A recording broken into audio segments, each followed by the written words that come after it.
One day, Edward was talking to Trevor when Douglas steamed by. He was pulling a train of heavy coal trucks. "Come on, Edward. Stop gossiping in the sun when there's work to be done." Later, Edward spoke to Douglas. "Trevor and I are old friends, and you and he have a lot in common too." "Och, aye," quizzed Douglas. "And what'd that be?" "Scrap," said Edward quietly. Douglas gasped. "Don't mention that word. It makes my wheels wobble." "It does the same to Trevor," replied Edward. "He was being sent to the scrapyard, but the vicar and I saved him, and now he's really useful again. Even so, the Fat Controller certainly does need another steam engine here." "Aye, and quickly," sighed Douglas. That night, Douglas was still working. He had taken the midnight goods train to a station at a faraway part of the island where only the diesels work.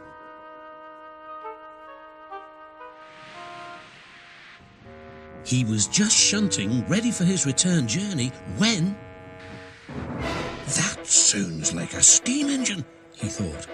The hiss came again. "Who's there?" asked Douglas. A whisper came. "Are you a Fat Controller's engine?" "I intruded it." "Thank goodness. I'm Oliver, and I'm with my brake van towed. We've run out of coal and have no more steam." "But what are you doing?" "Escaping." "From what?" "Scrap." Douglas shivered. Then he remembered Edward's story about saving Trevor. "I'll be glad to help you," he said. "It'll have to look as if you're ready for scrap, and I'm taking you away." The drivers and firemen agreed to help too. Everyone worked fast.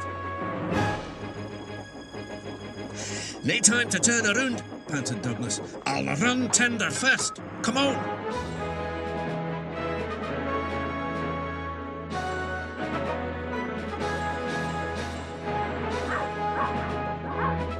But before they could clear the station, they were stopped. "Aha!" exclaimed the foreman. "A Great Western engine and a brake van too. You can't take these." "Ah, but they're all for us," said Douglas's driver. "See for yourself." The foreman looked all over Oliver. "Seems in order." "Right, away, guard."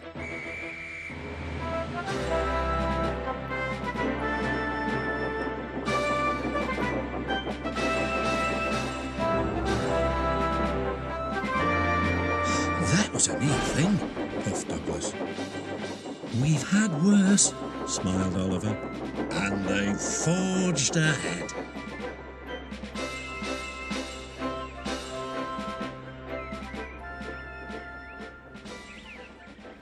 It was daylight when their journey ended. "We're home," cried Douglas. "Shh," said his driver. "There are the works. We'll find a place for Oliver." Oliver said goodbye and thank you, and Douglas puffed away. The next day, Douglas told the other engines all about Oliver. "The Fat Controller will have to know," said James. "Douglas should tell him at once," added Gordon. "Well, here he is," said a voice. "Now, what's this all about?" "Beg pardon, sir, but we do need another engine." "Yes, sir," ventured Gordon. "A steam engine, sir." "I'm afraid that unless one is saved from scrap, there's little hope."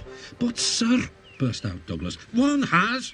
"Yes, indeed, and thanks to you, Douglas, he is now at our works. Oliver is just what we need for Duck's branch line." Everyone cheered. Now Oliver and Toad are mended and painted in full Great Western colours. Duck and Oliver are happy on their branch line. The others laughed at first and called it the Little Western. Duck and Oliver were delighted, and so the Little Western it will always be.